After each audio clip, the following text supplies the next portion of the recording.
We are now in Kant lecture part 10. This is the last and final part.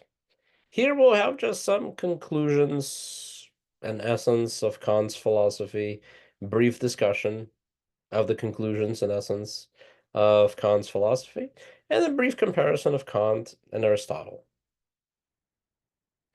What we have in Kant overall is a philosophy of dignity of and respect for humanity, conceived as rational first, but also sensible second. Moral actions aligned with this dignity of and respect for humanity are those that are based on principles that can be willed as universal laws and respect humanity, the whole of it, both rational and non-rational, as an end in itself. These moral actions are and come from the rational goodwill that recognizes itself as having absolute worth and chooses to treat itself as such, rather than as being of relative worth to satisfaction of desire. That's Kant. Kant's approach and conclusions are markedly different than that of Aristotle.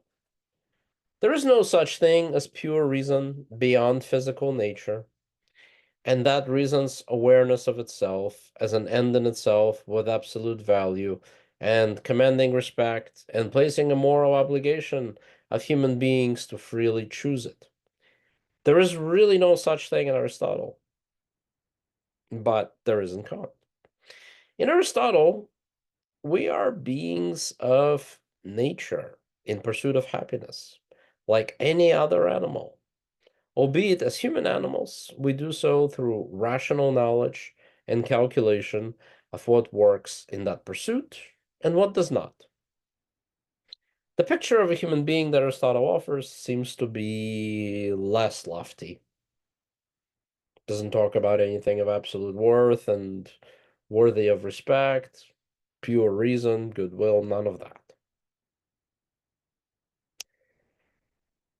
All right, that is Kant, and that is Kant in relation to Aristotle.